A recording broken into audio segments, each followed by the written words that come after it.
ముంబై నటి కాదాంబరి జత్వాని కేసులో గతంలో తెలుగుదేశం పార్టీ టీవీ ఛానల్ చేసిన ఓవర్ యాక్షన్ అయితే సాధారణంగా లేదు. బహుశా ఆ రోజు ఐడియా రాలేదు, కానీ లేకుంటే కాదాంబరికి తీవ్ర అన్యాయం చేసేసింది వైసీపీ ప్రభుత్వం. కాబట్టి ఆంధ్రప్రదేశ్ మొత్తం మోకాళ్ళ మీద మోకరిల్లి మరి కాదాంబరికి క్షమాపణలు చెబుతోంది అని కూడా ప్రభుత్వ పెద్దలు ప్రకటించి ఉండేవాళ్ళేమో. ఆ స్థాయిలో ఓవర్ యాక్షన్ చేశారు. ఇప్పుడు ఏకంగా చంద్రబాబు నాయుడు గారి నాయకత్వంలోని సిఐడినే ఆమె ఒక పెద్ద బ్లాక్ మెయిలర్ అని తేల్చేసింది. ఇప్పుడు ఆమె మీడియాకు ఒక లేఖ విడుదల చేశారు. ఏపీ సిఐడి ఆధారాలు లేకుండానే నా మీద తప్పుడు అభియోగాలు మోపింది అని ఇప్పుడు ఆ లేఖలో ఆమె ఆరోపిస్తూ ఉన్నారు. ఇప్పుడు చంద్రబాబు నాయుడు గారి ప్రభుత్వం ఏం చేస్తుంది? తెలుగుదేశం పార్టీ టీవీ ఛానళ్లు ఏం చేస్తాయి? ఒకప్పుడు ఆమె చాలా ఉత్తమురాలు, అమాయకురాలు, కదిలిస్తే కన్నీళ్లు తప్ప ఏమీ రావడం లేదు అని ప్రచారం చేశారు కదా. ఇప్పుడు ఆ మహిళే చంద్రబాబు నాయుడు గారి నాయకత్వంలోని సిఐడి కూడా నాకు ద్రోహం చేసింది అంటారు. మరి తెలుగుదేశం పార్టీ టీవీ ఛానళ్లు ఇప్పుడు చంద్రబాబు నాయుడు గారి ప్రభుత్వాన్ని నిలదీస్తాయా? ఇప్పుడు ఏ సిఐడి అధికారులు అయితే ఈ కేసును దర్యాప్తు చేసి ఛార్జ్ షీట్ వేశారో వాళ్ళందరినీ కూడా గతంలో 3 సీనియర్ ఐపీఎస్ అధికారులని సస్పెండ్ చేసి ఒకరిని జైలు కూడా పంపించారు కదా. అదే తరహాలో వీళ్ళకు కూడా అలాంటి ట్రీట్మెంటే ఇస్తారా? చంద్రబాబు నాయుడు గారికి అనుకూలమైన పేరున్న టీవీ ఛానళ్లు ఇప్పుడు 100 డిబేట్లు నిర్వహిస్తాయా? ఆమెతో మళ్ళీ ఇంటర్వ్యూలు చేస్తారా? గతంలో ఆమెను ఏపీకి తీసుకొని వచ్చి స్టార్ హోటళ్లలో పెట్టి విమాన ఖర్చులు భరించి ప్రముఖ ఆలయాల దగ్గర విఐపి దర్శనాలు చేయించి ప్రోటోకాల్ లాగా మొత్తం మంత్రులు కూడా ఆమె దగ్గరకు వెళ్ళి సానుభూతి తెలిపి ఇంత చేశారు కదా.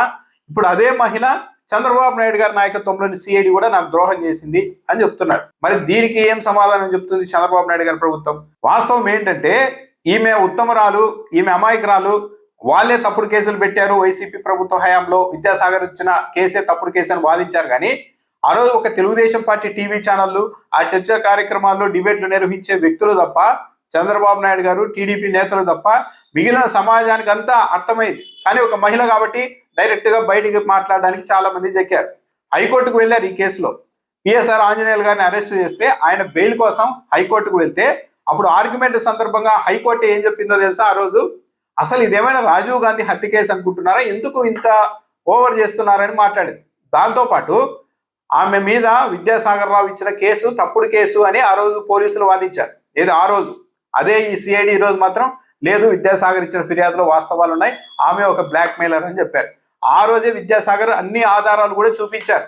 ఆమెకు డబ్బులు పంపించడాలు, ఆమె తనని బ్లాక్ మెయిల్ చేయడాలు, ఆ ఫోటోలు అన్నీ కూడా.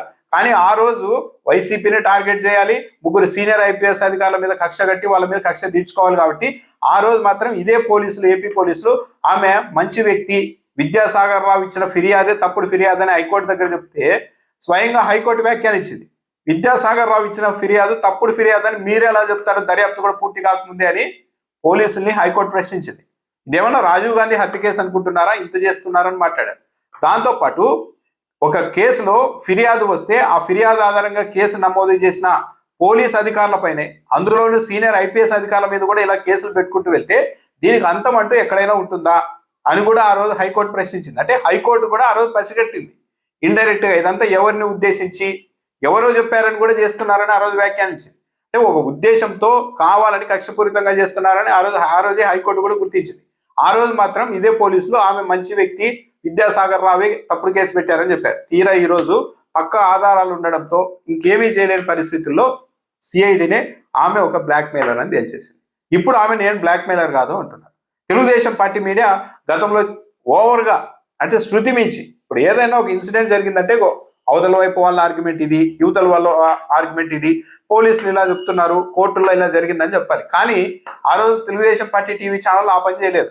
డైరెక్ట్ గా రంగంలోనికి దిగేసి ఒక లైన్ తీసేసుకొని వీళ్ళే ఆమె ఉత్తమరాలు, ఏదో చిన్నప్పటి నుంచి కలిసి పెరిగిన వాళ్ళ మాదిరి ఆమె ఉత్తమరాలు, ఆమెకి ఎక్కడ చెడు ట్రాక్ రికార్డ్ లేదు, ఎవరిని బ్లాక్ మెయిల్ చేయలేదు, విద్యాసాగర్ రావే ఇంత, సీనియర్ ఐపీఎస్ అధికారులే చెడ్డవాళ్ళు, వైసీపీ ప్రభుత్వమే చెడ్డది, ఒక ప్రముఖ పారిశ్రామికవేత్తే రేపిస్టు, ఇలా ప్రచారం చేస్తూ వచ్చారు. ఇప్పుడు తీరా ఏం చెప్తారు? ఆయన చంద్రబాబు నాయుడు గారు కలిసిపోయి ఈమె నిరికించారని మొదటి రోజు ప్రచారం చేశారు. ఇదే తెలుగుదేశం పార్టీ టీవీ ఛానల్లో డిబేట్లు పెట్టి కడపలో ప్రముఖ పారిశ్రామికవేత్త వచ్చి చంద్రబాబు నాయుడు గారిని కలిసిన తర్వాత ఈమె మీద రివర్స్ లో అభియోగాలు మోపేశారు, ఈమె బ్లాక్ మెయిలర్ అని చెప్తున్నారని చెప్పారు. కానీ వెంటనే బల్బు వెలిగింది తెలుగుదేశం పార్టీ మీడియాకి. అరే మనకి సంబంధం లేని ఒక మహిళ కోసం మన చంద్రబాబు నాయుడు గారిని ఇంకో పారిశ్రామికవేత్తతో కుమ్మక్కయ్యి ఒక మహిళకు ద్రోహం చేసిన వ్యక్తిగా మనం చిత్రీకరిస్తున్నామే అని అర్థమైపోయింది. వెంటనే రెండో లైన్ మార్చేసి ఏం ప్రచారం చేశారు? విద్యాసాగర్ రావు కాదాంబరి మీద ఇచ్చిన ఫిర్యాదు వేరు, ఆమెను అరెస్ట్ చేసే విధానంలో సీనియర్ ఐపీఎస్లు వ్యవహరించిన వైఖరికి వ్యతిరేకంగా నమోదు చేసిన కేసు వేరు. ఈ రెండుని కలిపి చూడకండి, అది వేరు ఇది వేరు. ఆమె బ్లాక్ మెయిలర్ అయి ఉండవచ్చు, ఎందుకు అయి ఉండవచ్చు అని చెప్తోంది తెలుగుదేశం పార్టీ మీడియా కూడా. అంటే ఇక చంద్రబాబు నాయుడు గారి నాయకత్వంలోని సిఐడినే ఆమె బ్లాక్ మెయిలర్ అని తేల్చిన తర్వాత ఇక కాదు అంటే చంద్రబాబు నాయుడు గారి ప్రభుత్వాన్ని విమర్శించినట్టు అవుతుందన్న ఉద్దేశంతో ఆమె బ్లాక్ మెయిలర్ అయి ఉండవచ్చు. అయినప్పటికీ కూడా ఆమెను అరెస్ట్ చేసే విధానంలో ఈ సీనియర్ ఐపీఎస్ అధికారులు చట్టాన్ని పాటించలేదు, చట్ట విరుద్ధంగా వ్యవహరించారు కాబట్టి వీళ్ళ మీద కేసు కరెక్టే అని ఈ రోజు మాట్లాడుతున్నారు. కానీ అంత సవ్యంగా ఆ రోజు డిబేట్లు చేయలేదు. ఏకపక్షంగా లైన్ తీసుకొని ఆమె ఉత్తమరాలు, వీళ్ళంతా చెడ్డవాళ్ళు, వీళ్ళంతా దుర్మార్గులు, ప్రముఖ పారిశ్రామికవేత్త నుంచి విద్యాసాగర్ రావు వరకు, దాంతోపాటు సీనియర్ ఐపీఎస్ అధికారులు, జగన్మోహన్ రెడ్డి సలహాదారులు మొత్తం అంతా దుర్మార్గులు, ఆమె ఒక్కతే మంచిదని ఆ రోజు ఆర్గ్యుమెంట్ చేశారు. మరి ఆ ఆర్గ్యుమెంట్ మీద అంత నమ్మకంగా ఆ రోజు ఆర్గ్యుమెంట్ చేసిన వాళ్ళు ఈ రోజు నిలబడాలి కదా, చంద్రబాబు నాయుడు గారి ప్రభుత్వాన్ని నిలదీయాలి కదా.